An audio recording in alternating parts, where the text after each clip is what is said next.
क्या आपको पता है रावण और कुंभकर्ण दोनों ही विष्णु भगवान के गेट कीपर थे? और क्या आपको पता है रावण की लंका को हनुमान जी ने नहीं बल्कि माता पार्वती ने आग लगाया था?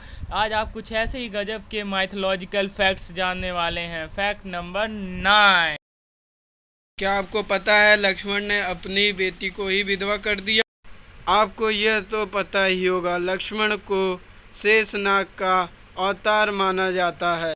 शेषनाग की बेटी का नाम सुलोचना था। सुलोचना ने इंद्रजीत से शादी की, जो रावण का पुत्र था। युद्ध में इंद्रजीत लक्ष्मण के हाथों मारा गया, यानी लक्ष्मण ने अपने दामाद को ही मार दिया।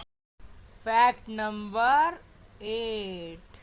आपको पता है रामायण कितनी पुरानी है? आपको यह तो पता ही होगा कि हम 3 युगों से गुजर चुके हैं, जो कि है सतयुग, त्रेता युग और द्वापर युग। आपको पता ही होगा कि इस समय हम चौथे युग में फंसे हुए हैं, जो कि है कलयुग। रामायण जो है वो सतयुग की कहानी है और वाल्मीकि के लिखे अनुसार रामायण कुल 19.5 मिलियन ईयर पुरानी है, यानी 1,90,50,000 साल पुरानी है। और जो लोग सोचते हैं रामायण और महाभारत आसपास की कहानी है, तो वो जरा ये देख लें। Fact number 7। सीता के स्वयंवर के लिए शिव धनुष ही क्यों चुना गया? ताकत जानने के तो और भी तरीके थे। असल बात यह है, बचपन में सीता ने खेल खेल में ही शिव धनुष उठा लिया था। तभी जनक को पता चल गया कि सीता कोई सामान्य स्त्री नहीं है, तो उन्होंने सोच लिया कि जो शिव धनुष को उठाएगा वही सीता से विवाह करेगा। Fact number 6। आज की दुनिया में कैकेयी को बुरा माना जाता है, क्योंकि कैकेयी ने राम को वनवास भेज दिया था। लेकिन असल सच्चाई ये है कि राम ने खुद ही कैकेयी से कहा था कि वह उन्हें वनवास भेज दे, ताकि वह अपने जीवन का मकसद पूरा कर सके। और जो श्राप दशरथ को मिला था उसे भी पूरा होना था, तो कैकेयी एक अच्छी औरत। Fact number 5। क्या आपने यह सोचा है कि रावण के मरने के बाद मंदोदरी का क्या हुआ? रावण के मरने के बाद लंका के लोगों ने विभीषण को राजा मानने से मना कर दिया, क्योंकि लंका के लोग उसे देशद्रोही समझते थे। राम ने विभीषण को एक पॉलिटिशियन की तरह सुझाव दिया कि वह मंदोदरी से विवाह कर ले, ताकि लंका के लोगों की नाराजगी कम हो सके। तो विभीषण ने मंदोदरी से शादी कर ली और वह वहां की रानी बन गई। Fact number 4।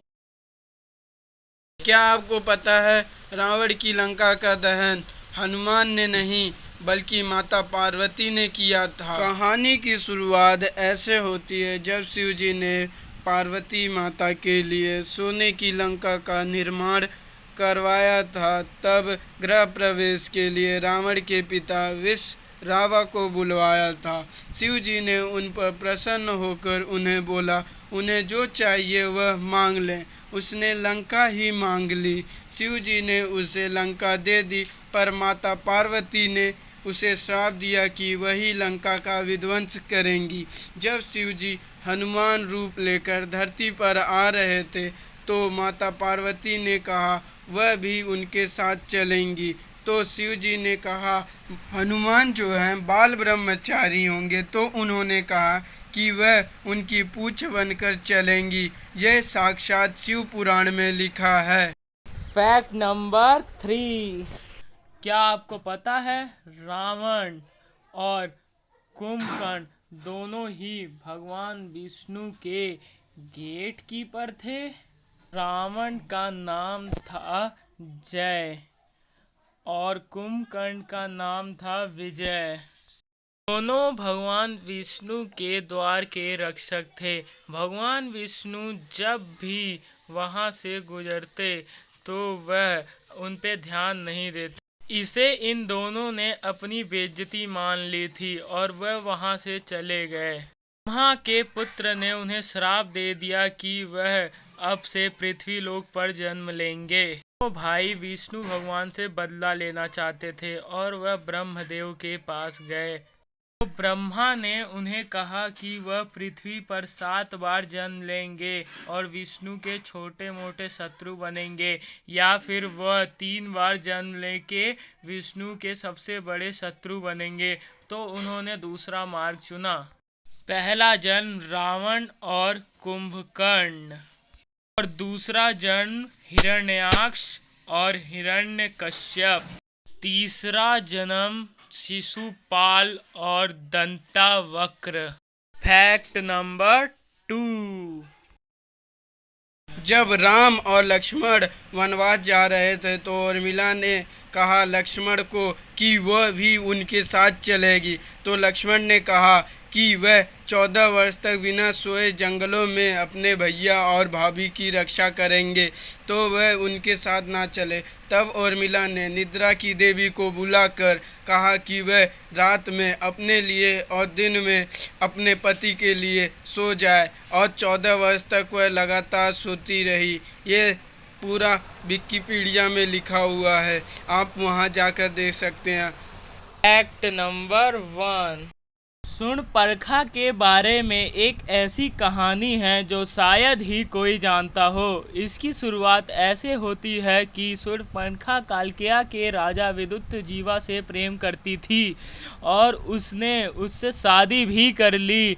विद्युतजीवा के मन में लंका का राजा बनने का लालच आ गया और उसने लंका के राजा रावण पर हमला कर दिया। रावण ने खुद को बचाने के लिए विद्युतजीवा का वध कर दिया।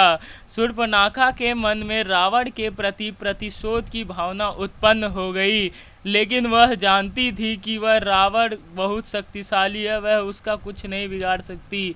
जब उसे पता चला कि राम ने ताड़का का वध कर दिया है, तभी उसे पता चल गया था कि राम विष्णु भगवान का अवतार है।